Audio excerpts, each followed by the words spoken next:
Je n'avais pas du tout prévu de vous parler de livres aujourd'hui, je voulais terminer de lire 2 autres livres avant de vous faire une vidéo de lecture, mais l'envie de vous parler de ces 3 livres était trop grande, donc c'est ce qu'on va faire aujourd'hui, petit point lecture.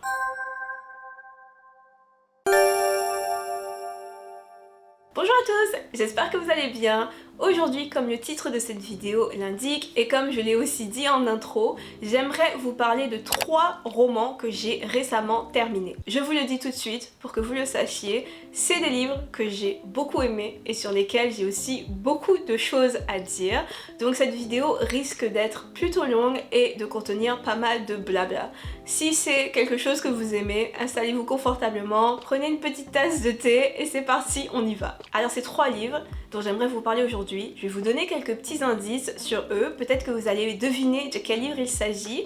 Ces 3 livres ont été écrits par des autrices francophones. Ce sont 3 livres aussi dans les littératures de l'imaginaire. Il y a un roman de science-fiction, un roman d'urban fantasy et un roman de fantasy. Le premier de ces 3 livres a été très populaire sur TikTok l'année dernière et l'année d'avant. Le deuxième de ces 3 livres est un livre auto-édité qui est paru en 2022. Et le troisième, c'est un livre publié par une petite maison d'édition québécoise qui a lancé ses activités début 2021. Parmi ces 3 livres, il y en a aussi un qui se trouvait dans mon post Instagram sur ma palle de 2026. Donc avec ces quelques indices, est-ce que vous êtes en mesure de reconnaître ces livres? Allô, avant de poursuivre et avant de vous présenter ces 3 livres, j'aimerais d'abord dire quelques mots sur le sponsor de cette vidéo qui est moi-même. Mais plus sérieusement, je sais pas si vous vous en souvenez, mais il y a quelques vidéos, je vous ai parlé d'un texte que j'ai écrit dans le cadre d'un événement littéraire sur le thème de la sororité noire, une nouvelle de moins de 10 000 mots. Et je vous disais dans cette vidéo que j'allais peut-être vous la partager, j'étais pas sûre de comment m'y prendre pour le faire. Et bien je me suis enfin décidée et j'aimerais vous partager cette nouvelle dans ma newsletter. Donc à partir du vendredi 6 février, toutes les personnes abonnées à ma newsletter recevront cette nouvelle gratuitement par courriel, par email. Vous pouvez vous abonner maintenant comme vous pouvez vous abonner après le 6 février parce qu'à partir du 6, toutes les personnes qui sont abonnées et toutes les personnes qui s'abonneront à ma newsletter recevront automatiquement cette nouvelle par email. Cette nouvelle, je sais même pas si je peux vraiment dire que c'est une nouvelle, est assez courte, je vous ai dit, elle fait moins de 10 000 mots. Elle est aussi très différente de ce que j'ai l'habitude d'écrire, mais j'y suis très attachée, donc j'ai très hâte de la partager, j'ai très hâte que vous puissiez la lire. Et si ça vous intéresse, si vous voulez vous abonner à ma newsletter, il y a un lien dans la description de la vidéo pour que vous puissiez le faire. Voilà, merci d'avance aux personnes qui s'abonneront et on peut maintenant reprendre le cours normal de la vidéo. Vous l'avez peut-être deviné grâce aux indices que je vous ai fournis, mais le premier livre dont j'aimerais vous parler aujourd'hui est Moi qui n'ai pas connu les hommes de Jacqueline Hartman. Ce livre a été ma première lecture de l'année et honnêtement, je pense que j'ai commencé très fort. Vous avez peut-être vu passer ce livre plusieurs fois sur Instagram ou alors sur TikTok l'année dernière ou même en 2024 et c'est parce que ce roman a été un véritable phénomène TikTok. Je pense que ça commence tout juste à s'essouffler. La première fois que j'ai entendu parler de ce livre d'ailleurs, je pense que c'était en 2023 ou en 2024 sur le BookTok anglophone. C'est assez rare d'entendre parler de romans de SFF francophones dans la sphère BookTok anglophone, surtout d'un roman qui est sorti il y a plus de 30 ans. L'histoire du livre m'a aussi beaucoup fait penser à celle du Mur invisible de Marlene Haushopper, je pense que c'est ça son nom de famille. C'est un roman que j'ai lu il y a très longtemps et que j'ai beaucoup aimé, qui est quelque part dans ma bibliothèque derrière moi. À l'époque où j'ai lu ce livre, ça a été un très gros coup de cœur et d'ailleurs je recommande ce livre aux personnes qui ont lu et qui ont aimé Moi qui n'ai pas connu les hommes parce que j'ai l'impression que ces 2 livres se font un peu écho. J'ai l'impression qu'il y a une ambiance, un style un peu similaire dans ces 2 ouvrages. Donc si vous ne connaissez pas Le Mur invisible et que vous avez beaucoup aimé Moi qui n'ai pas connu les hommes, je pense que Le Mur invisible pourrait peut-être vous intéresser. Alors comme je l'ai dit au début de cette vidéo, ce livre a été écrit par une autrice francophone. Jacqueline Hartman est née en Belgique en 1929. Moi qui n'ai pas connu les hommes est sorti pour la première fois en 1995, donc il y a 31 ans aujourd'hui et je fais semblant de réfléchir parce que ce n'est pas la seule chose qui est sortie en 1995. Le livre a connu une sorte de regain de popularité suite à une réédition anglophone en 2022 et comme je vous l'ai dit, c'est devenu un gros phénomène TikTok, ce qui a, je pense, entraîné ensuite une réédition en français, la langue d'origine, l'année dernière aux éditions Stock. Je trouve toujours ça super intéressant quand un livre sorti il y a des années a soudain un grand regain de popularité. Ça me donne encore plus envie en fait de découvrir l'histoire pour savoir qu'est-ce qui a résonné en fait chez les lecteurs, qu'est-ce qui a fait que ce livre ait subitement gagné en popularité aujourd'hui par rapport à hier. Donc Moi qui n'ai pas connu les hommes, c'est un roman de science-fiction qui raconte l'histoire d'une jeune fille enfermée dans une cage avec 38 femmes. Ces femmes sont gardées par des geôliers qui ne leur adressent jamais la parole et qui ne se parlent jamais les uns aux autres. Les femmes ne savent donc pas où est-ce qu'elles se trouvent, pourquoi elles sont enfermées dans cette cage et elles ne se souviennent pas non plus comment elles sont arrivées là. Elles n'ont aucun accès au monde extérieur, il n'y a pas de fenêtre ou autre dans leur cage, donc elles vivent au rythme que leur imposent les geôliers, du moins jusqu'au jour où quelque chose arrive qui leur permet de prendre la fuite. Je ne peux malheureusement pas vous en dire plus sur l'histoire de ce roman, sinon je vous spoilerais beaucoup trop l'histoire, mais en même temps je pense que ce serait difficile pour moi de vous en dire plus sur ce livre. Le roman met en scène un univers mystérieux sur lequel on n'apprendra jamais grand chose et des personnages aussi sur lesquels on ne saura jamais grand chose non plus. Durant toute la durée de l'histoire, on ne sait pas vraiment si les personnages sont sur Terre ou sur une autre planète. On ne sait pas vraiment comment les personnages se sont retrouvés là, pourquoi elles se sont retrouvées là, et on ne saura jamais vraiment précisément comment fonctionne ce monde. Donc d'où vient l'électricité, quel est le but, quelle est l'origine des geôliers, toutes ces questions et plein d'autres questions pèsent un peu sur le roman et n'obtiennent jamais vraiment de réponse. L'histoire a un côté onirique, mais aussi affreux qui m'a donné l'impression d'être coincée dans un cauchemar tout au long de ma lecture. Mais il y a aussi beaucoup de scènes très fortes qui m'ont bouleversée et qui m'ont presque fait pleurer. Je pense que c'est très lié au style d'écriture que j'ai trouvé très beau. Alors le roman explore un petit peu le thème de la sororité, le thème de la transmission de savoir. Les 39 femmes qui sont peut-être les seuls êtres humains dans l'univers étrange qui nous est présenté dans ce livre n'ont d'autre choix que de s'entraider, de se transmettre ce qu'elles savent, mais en même temps il y a toujours cette question qui pèse sur l'histoire et cette question c'est à quoi bon? À quoi bon continuer? À quoi bon s'informer? À quoi bon transmettre certaines informations?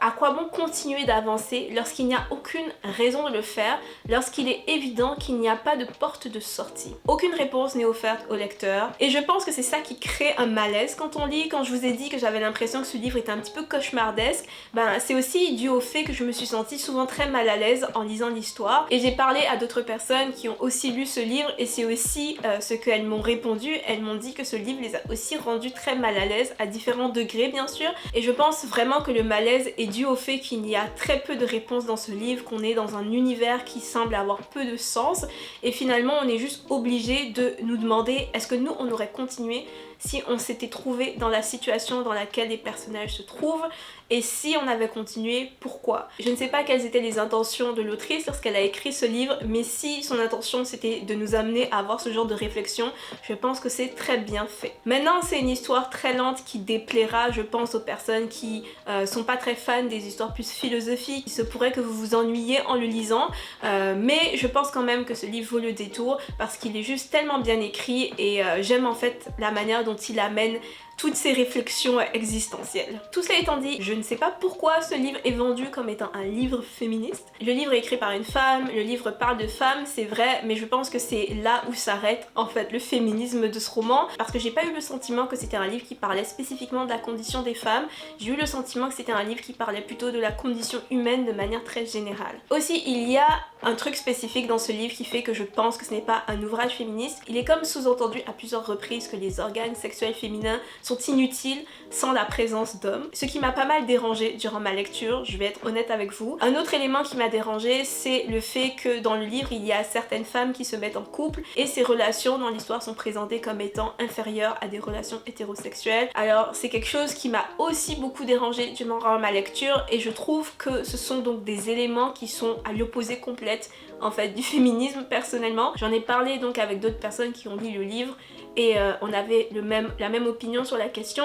Donc si vous l'avez lu, n'hésitez pas à me dire ce que vous en pensez dans les commentaires. Si on ignore ces éléments, Moi qui n'ai pas connu les hommes est un livre vraiment mais très très beau, un style d'écriture magnifique, une histoire qui a vraiment réussi à me bouleverser, qui m'a beaucoup émue, et donc c'est un livre que je recommande vraiment très chaudement. Je pense qu'il pourrait plaire à beaucoup de personnes. Le deuxième roman dont je veux vous parler aujourd'hui est un roman auto-édité. Il faut savoir que l'un de mes objectifs cette année est d'essayer de lire des auteurs auto-édités francophones. Je trouve que l'édition indépendante, les auteurs indépendants manquent beaucoup trop de visibilité, surtout dans le monde de l'édition francophone. Donc j'espère cette année pouvoir mettre en avant quelques auteurs auto-édités francophones sur cette chaîne. Ce roman a donc été écrit par une autrice française, par une autrice afro également, et il est sorti en 2022.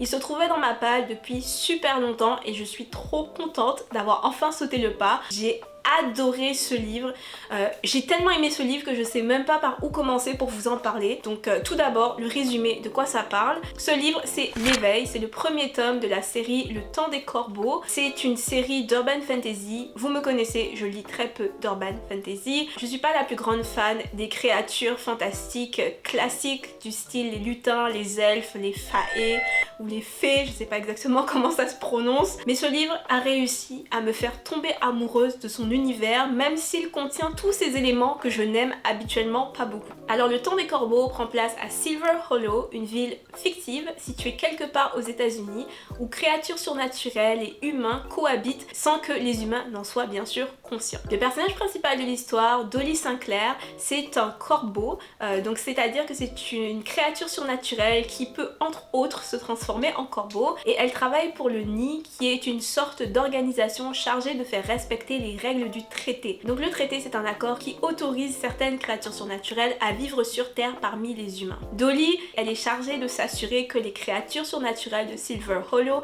respectent bien les règles du traité. Un jour, Dolly et ses collègues remarquent une série de disparitions bizarres à Silver Hollow ainsi que plusieurs événements étranges. Dolly décide d'enquêter même si ses supérieurs essayent de l'en dissuader. Elle est loin de se douter qu'elle est sur le point de découvrir une affaire qui va complètement la dépasser et la mettre vraiment dans la mouise. Heureusement, elle ne sera pas seule puisque ses aventures vont l'emmener sur la route de plusieurs personnages très attachants et très loufoques. Elle va notamment rencontrer Orsène, un mage toujours affamé mais vraiment très attachant.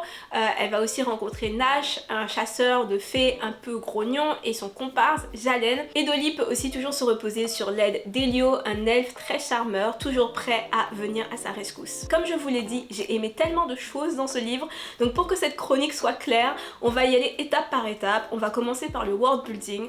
Alors déjà, j'ai adoré le world building. Il y a beaucoup de créatures surnaturelles dans cet univers, et ces créatures surnaturelles sont organisées en une sorte de hiérarchie. Il y a une charte au tout début du livre qui nomme toutes les créatures surnaturelles et où elles se situent les unes par rapport aux autres. Ça m'a beaucoup aidé lorsque j'ai commencé ma lecture. Il y en a vraiment beaucoup. Il y a des corbeaux, il y a des vampires, il y a des loups-garous, il y a des elfes, il y a toutes sortes de métamorphes qui ont toutes sortes d'habilités différentes, et toutes ces créatures sont régies par certaines règles implicites ou non. Donc c'était vraiment très intéressant de découvrir cet univers, de découvrir les dynamiques entre toutes ces créatures. La ville a l'air d'exister pour de vrai, a l'air de vraiment fonctionner comme une vraie ville américaine, et donc tout ça fait en sorte que j'adore le world building donc de ce roman. Maintenant, le deuxième point fort de ce livre selon moi, c'est les personnages. Les personnages sont tous super attachants, super en fait caractérisés, ils ont tous des personnalités bien définies. Le personnage principal tout d'abord, Dolly, c'est une jeune femme attachante qui aime se cacher derrière le sarcasme et l'autodérision. Dès les premières pages, je me suis attachée à elle, je voulais la voir réussir. Parmi les personnages secondaires, et il y en a vraiment beaucoup, je me suis beaucoup attachée à Orsène qui est un mage. J'ai beaucoup aimé Elio aussi qui est super charismatique. Donc bref, j'ai trop aimé les personnages, et j'ai aussi beaucoup aimé les relations qu'ils ont les uns avec les autres. Le banter, comme on dit en anglais, est très bien fait dans ce roman. J'aurais aimé en savoir plus sur certains personnages, mais je comprends que le livre est déjà très long, qu'il y a beaucoup de choses qui se passent dedans et que tout ne pouvait pas être dit. Donc j'ai très hâte en fait de lire la suite de cette série pour en savoir plus sur certains personnages de l'histoire, notamment Orsène, et aussi peut-être les personnages qui travaillent dans le Nid avec Dolly, donc Sol, Priyanka et son frère jumeau, etc. En fait, l'ambiance du roman, les personnages, ça m'a fait penser à des dessins animés que je regardais lorsque j'étais enfant, comme par exemple American Dragon Jake Long, pour ceux qui se souviennent.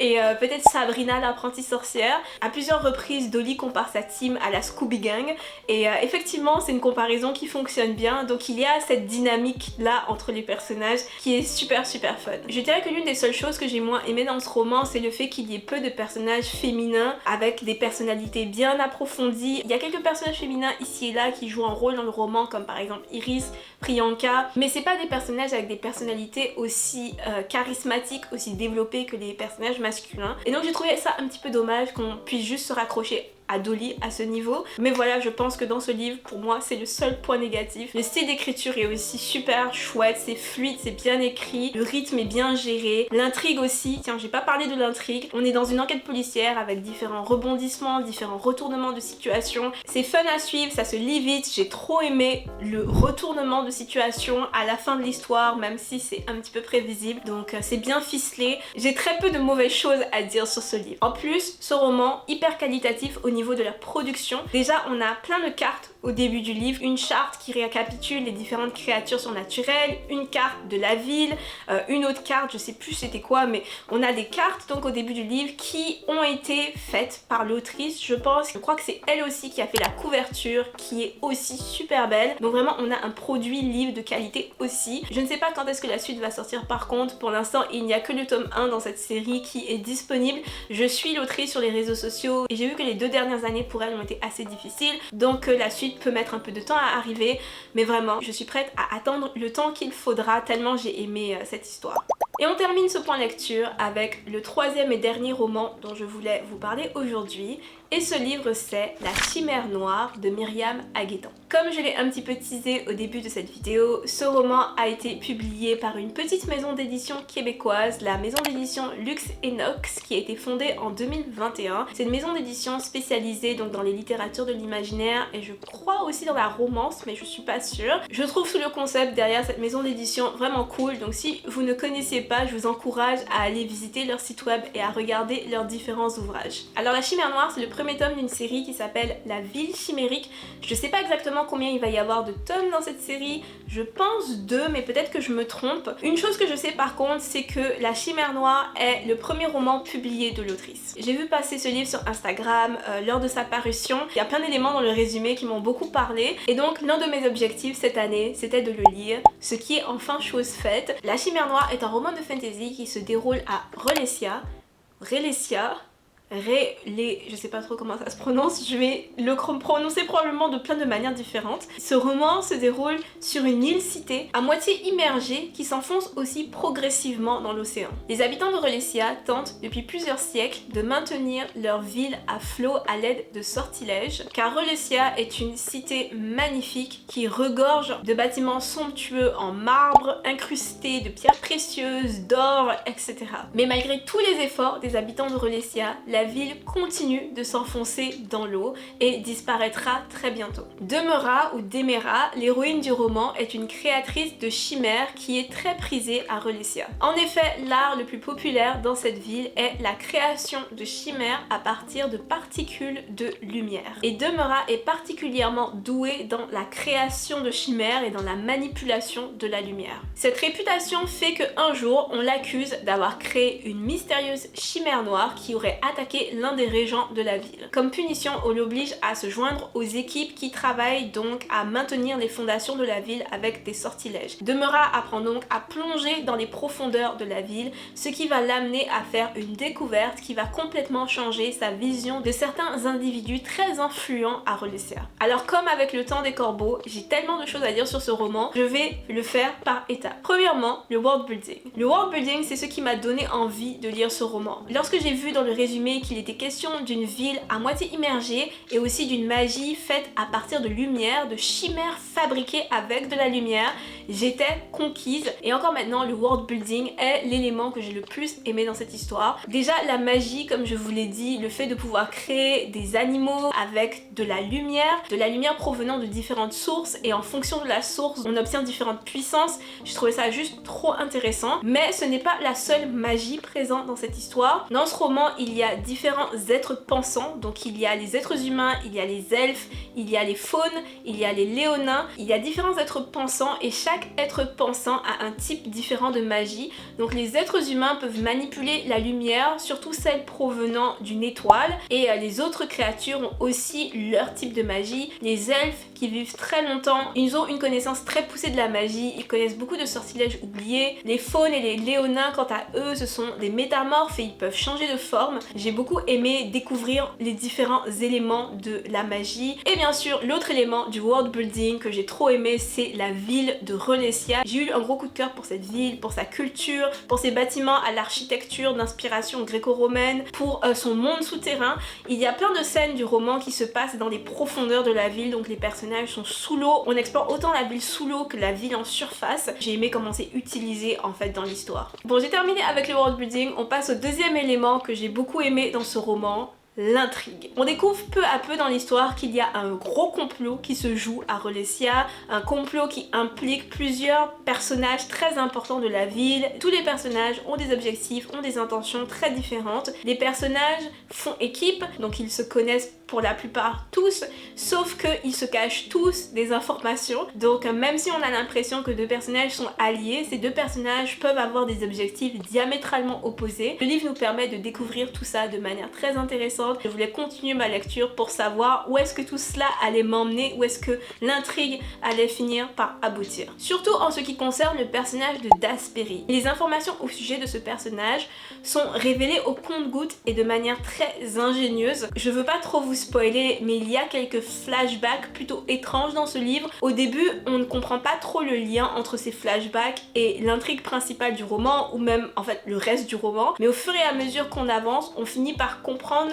les liens entre ces flashbacks et l'histoire. J'ai trouvé donc cette manière d'égrener les informations très originale et ingénieuse. Maintenant, il y a une chose que j'ai moins aimé dans ce livre et c'est le style d'écriture. J'ai malheureusement trouvé que le style manquait beaucoup de clarté. Il m'a fallu relire certains passages plusieurs fois pour comprendre ce qui se passait. Le roman est aussi raconté avec une narration omnisciente qui m'a pas beaucoup plu. J'ai trouvé que par moments c'était un petit peu maladroit. Aussi, et là ça n'a rien à voir avec le texte en lui-même, j'ai malheureusement remarqué plusieurs coquilles dans le roman. D'habitude je suis pas très regardante en ce qui concerne les coquilles parce que franchement ça arrive. Un livre peut être lu 1 million de fois mais ça veut pas dire qu'il va être parfait à la fin. Donc voilà, j'ai trouvé ça un petit peu dommage. Les coquilles ça arrive, mais je vous avoue ça m'a fait un petit peu scier. Donc pour conclure, un livre avec une intrigue super entraînante, un world building que j'ai trop aimé. Je pense que je vais me procurer le deuxième tome si je le vois passer, juste parce que j'ai trop aimé le world building, j'ai trop aimé l'intrigue, je veux savoir ce qui va arriver après, je veux savoir en fait quelles sont les intentions de Dasperi parce qu'il y a encore beaucoup de mystères autour de ce personnage. Je pense que c'est un roman qui vaut la peine d'être découvert, je pense que l'autrice a beaucoup de talent. Et sur ces mots, il est temps pour moi de terminer cette vidéo. Je pense que ça va faire plus d'1 heure que je suis en train de filmer. Comme je vous l'ai dit en intro, je voulais attendre un petit peu avant de faire une vidéo lecture sur la chaîne. Je suis en train de lire 2 autres romans que j'espérais terminer avant de faire une vidéo lecture, mais j'avais juste trop envie de vous parler de ces 3 romans. Alors rapidement, les 2 livres que je suis en train de lire sont The Tented Cup de Robert Jackson Bennett et Shadow Speaker de Nnedi Okorafor. Je les aime beaucoup pour l'instant, donc c'est sûr que je vous en reparlerai dans une prochaine vidéo, mais en même temps c'est peut-être pas si mal que j'ai pas pu vous en parler aujourd'hui parce que ça m'a permis de faire une vidéo juste sur des auteurs francophones, donc c'est plutôt chouette.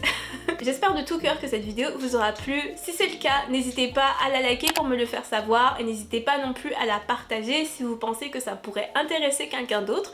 Et on se retrouve donc la semaine prochaine pour une autre vidéo. Portez-vous bien tout le monde et à bientôt, bye!